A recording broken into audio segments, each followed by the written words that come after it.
Learn English podcast. From English Chat Café. Hello, everyone, and welcome back to English Chat Café. Today's episode is about how people flirt, text, and say no. I'm Jamie, and with me, as always, is the charming and perpetually single. Hey, I'm Alex, and I prefer the term actively researching the modern dating landscape. Thank you very much. Great to be here, Jamie. Active research, is it? Well, today, my researcher, we are diving deep into the dizzying, confusing, and often hilarious world of dating communication in English. It's a minefield, and we're here to help you navigate it. We're talking everything from confusing text messages to the delicate art of the polite rejection. Ready to jump in? Let's do it. Okay, so let me set the scene for you. Last week, I was chatting with a friend of mine, Mark. He met this amazing person, Lisa, at a party. They had a great connection, swapped numbers, everything was going perfectly. Sounds promising. What happened next? The dreaded post-first meeting silence? Worse. He sent her a witty follow-up text. Something like, "It was awesome meeting you. Are you free for a coffee this week?" A solid, no-pressure invitation, right? Textbook. Direct, but not pushy. Exactly. He saw the two little check marks on WhatsApp turn blue, which, as we all know, means red. And then, nothing. Crickets. For 3 days. Ah, the slow fade. The classic modern dating torture. So, Mark was ghosted? Well, he thought so. He was ready to mourn the relationship that never was. He was about to send the dreaded double text. A whole other topic for later. When she finally replied, Oh, the drama. What was her excuse? it was a one-liner. "Hey, sorry, my phone died. Totally free Thursday. Coffee sounds lovely." See, this is the trap. We overanalyze every punctuation mark, every delay, every blue check. For an English learner, how do you read that initial silence? Is it a hint? The key takeaway is, in English-speaking countries, especially the US, we're taught not to be too eager. But a delayed reply isn't always a red flag. Sometimes, people are genuinely busy. Their phone died. Or, and this is the important bit, they're deliberately waiting an hour or two to avoid looking desperate. It's a weird cultural game. And you're a pro at that game, aren't you, Alex? The master of the 47-minute reply window. Hey, I'm just practicing effective communication pacing. Okay, let's leave the anxiety of the phone and move to the classic face-to-face flirt. I have a story about a friend Sarah at a coffee shop. This guy Liam was working on his laptop near her. Oh, a classic meet-cute scenario. Go on. So Liam wanted to talk to her, but didn't just walk up and say, "Hi, you're pretty." Which, by the way, is usually too direct and can come across as a little creepy in this context. Good point. We generally prefer to slide into a conversation sideways. The icebreaker has to be natural. Exactly. So Sarah was struggling to open a little milk carton, and it sprayed a tiny bit on her shirt. Liam saw it, and instead of making a big deal, he just leaned over, not too close, and said, "Looks like your coffee tried to make a break for it. Need a napkin? I have a stack." Ooh, that's smooth. It's self-deprecating, funny, and offers practical help. He used the situation to open the conversation. He didn't just give her a cheesy pickup line. Right. The flirting line itself wasn't, "You look nice." It was, "Your coffee tried to make a break for it." It created a shared, slightly embarrassing moment, which instantly makes you both feel more comfortable. He followed up with a simple question. So, are you just passing through, or are you a regular here? Perfect. That's a gentle probe. It gives her a choice. A short, closed answer, just passing through if she's not interested, or an open invitation to chat. I'm here every Tuesday, working on my novel, if she is. Listeners, that move is called reading the room. It's sensing the other person's energy. In English-speaking culture, flirting often relies on subtlety and light teasing.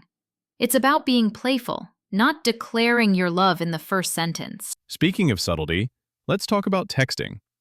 This is where English learners often get tripped up. The tone is totally reliant on emojis and punctuation. Oh, I know. You sent me a text the other day. Sounds good. No emoji, no exclamation point. I thought you were mad at me. I was busy. That meant sounds good. I'm in agreement, speak soon. If I had written sounds good, that means I'm genuinely excited. If I write sounds good, quote mark, that adds a layer of friendly warmth. Exactly. For our listeners, let's break down the hidden language.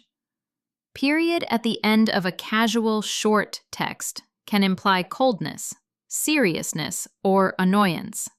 Example, okay. That's the scariest text in the English language. A string of ha ha ha or LMAO, genuine laughter. Ha ha or hee hee, usually a polite acknowledgement or slight amusement. The winky face, a classic flirting emoji. It says, I'm kidding, but maybe not entirely, or that was a little flirty. Excessive emojis can be charming or sometimes a bit overwhelming. Read your partner's style.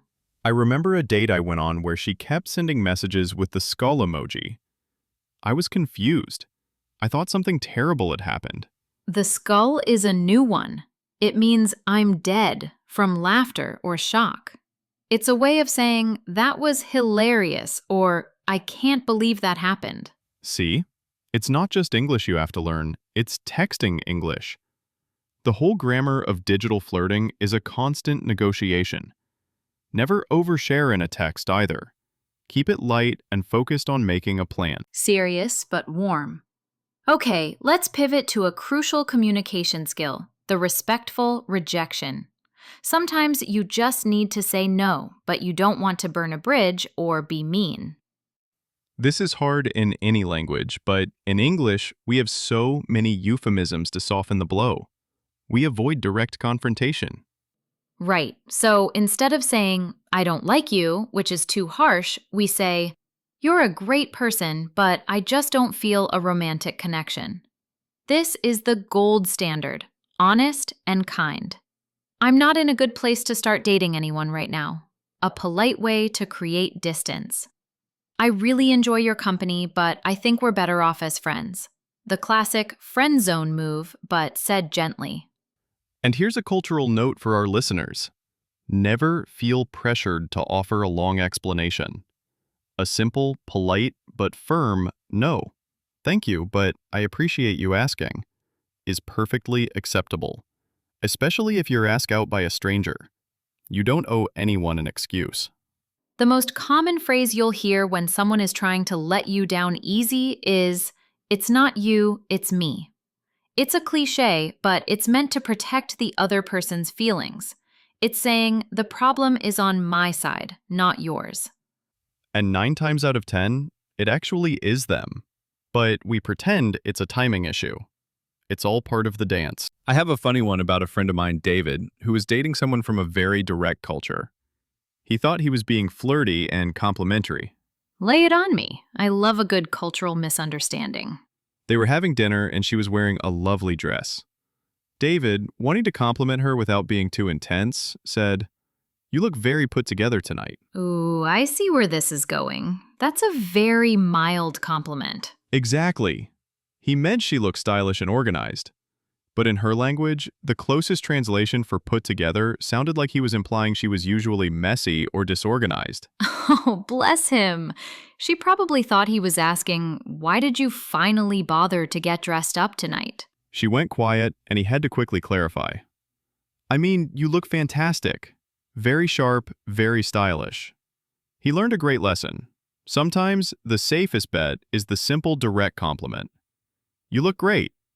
Or, if you're feeling a bit bolder, "I can't take my eyes off you." That's a perfect example.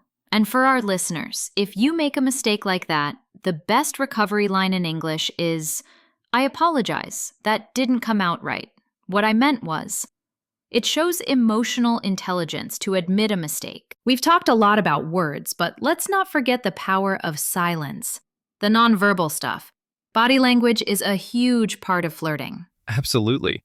When I'm on a date, I'm watching for a few things. First, eye contact. Are they holding it a second longer than normal? Are they looking at my lips when I'm talking? That's a good sign. And the classic one, the hair flip.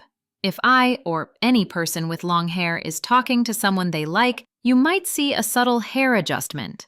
It's an opening gesture. It's unconscious preening. Also, leaning in. If you're at a table and they keep leaning their body closer when you speak, that's a clear signal of interest, a desire to close the physical gap. But here's the tricky bit. A quick smile and a quick glance is just being polite. It only becomes flirting when you see the 3-second rule come into play. A long gaze, then they look away, then they look back and smile. That's a definite green light. And the opposite is the closed-off body language. Arms crossed, angled away from you, zero eye contact. If you see that, time to say, "It was nice meeting you," and call it a night. No need to push it. Let's go back to texting anxiety. We mentioned the double text. This is when you send a text, wait a reasonable amount of time, and because you haven't heard back, you send another text before they've replied to the first one. Guilty. I did this once. I asked a guy what time we were meeting. He didn't reply for an hour. I freaked out and sent, "Just checking you got my last message. Let me know if you can't make it." The anxiety is real. That's called being overly keen or too available. In dating, sometimes a little mystery helps. The double text is usually seen as a sign of anxiety or impatience. So, what's the exception? When is it okay to double text? When the second message is a funny follow-up, not a desperate plea for a response. Perfect. Like if you sent "coffee this Thursday" and got no reply. A good, playful double text 2 hours later might be, "I'm sending a search party for my text message. Did it fall into a black hole?" Yes, the tone is playful. It diffuses the tension and gives them a funny thing to reply to instead of just apologizing for the delay. It's a much better way to break the ice again. So, Alex, we've covered a lot. From reading the dreaded blue checkmarks to knowing when to politely shut things down. It's a lot, but I think the biggest takeaway for our listeners is this. In English dating communication, the subtext is everything. We value subtlety, we use humor to flirt, and we use a lot of softeners, those euphemisms, to deliver bad news kindly. Don't worry if you don't get the jokes or the subtle signals right away. The key is to respond with a little bit of playfulness yourself.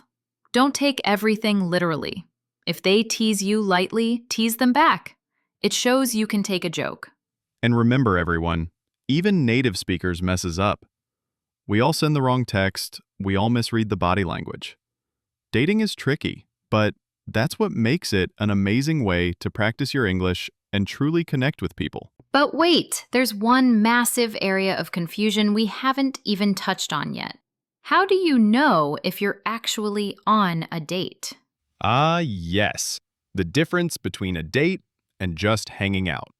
We are masters of ambiguous language. Exactly. Most people say things like, "Do you want to grab a bite sometime?" Or the most non-committal phrase ever. Let's see what happens. The phrase hang out means spending time together, but it has zero required romantic intention. I once asked someone I liked, "Hey, want to hang out on Friday?" She replied, "Sure. Who else is coming?" Oh, that's brutal. Our advice is, if you want it to be a date, use the word date. It's the clearest way to establish romantic intent. And watch out for the phrase Netflix and chill. This is a very common euphemism for being invited over to someone's home with the clear intention of intimacy. Don't mistake that for an invitation to a casual, non-romantic hangout. And finally, you might need to DTR. DTR means define the relationship. This is the awkward conversation to decide if you are officially a couple, or if you are exclusive, meaning you are only dating each other. It's the one time you must use clear, non-ambiguous English. All right, let's quickly recap all the great dating vocabulary and phrases we dropped today. Listeners, you may want to pause and write these down. Here we go. Great connection means feeling a strong, positive, immediate bond with someone. For example, we talked for hours on our first date. I've never felt such a great connection with anyone before. Ghosted means when someone suddenly stops all communication with no explanation. For example, everything seemed fine, and then he just ghosted me after our third date. Double text means sending a second text message before the other person has replied to the first one. For example, I didn't mean to double text, but I wanted to make sure she saw my message. Slow fade means gradually reducing communication over time to end a relationship. For example, I think he's doing the slow fade. He takes longer to reply every day. Cheesy pickup line means an overly cliched or unoriginal way to flirt. For example, are you a magician? Because whenever I look at you, everyone else disappears. That's such a cheesy pickup line. Reading the room means understanding the mood or social cues of a situation. For example, he kept making jokes during the serious meeting. Clearly, he can't read the room. Red flag means a warning sign that a person or situation might be problematic. For example, he got really angry when the waiter made a small mistake. That's a red flag. Overshare means revealing too much personal or inappropriate information too early. For example, she started talking about her ex in detail during the first date. Total overshare. Burn a bridge means to do something that permanently ruins a relationship. For example, he insulted his old boss before quitting. Definitely burned that bridge. Friend zone means being put in a position where the other person only wants to be friends. For example, I like her a lot, but I think she's put me in the friend zone. Let you down easy means to reject someone or break bad news gently and kindly. For example, she didn't want to hurt him, so she tried to let him down easy. Overly keen / too available means showing too much enthusiasm or interest. For example, he replies within seconds every time. He's coming off as too available. Call it a night means to decide to stop an activity or go home for the night. For example, it's getting late, let's call it a night. Take a joke means being able to handle being teased without getting offended. For example, don't get so serious. Can't you take a joke? Hang out means to spend time together casually, usually without romantic intent. For example, do you want to hang out this weekend and watch a movie? Ambiguous language means using words that are vague or can be interpreted in different ways. For example, when he said, "We'll see what happens," that was pretty ambiguous language. Netflix and chill means a casual invitation that usually implies the intention to get intimate. For example, he asked if I wanted to Netflix and chill. I knew exactly what he meant. DTR, define the relationship, means having the conversation where two people decide whether they're officially together. For example, we've been dating for 3 months. It's time to DTR. Exclusive means agreeing to date only each other and not see other people. For example, after a few months, we decided to be exclusive. And that's it for today's vocabulary review. We hope these words help you speak with more confidence and clarity.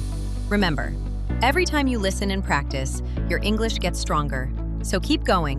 You're doing great. If you enjoyed this episode, hit that like button, subscribe, and share it with a friend who's also learning English. See you in the next one.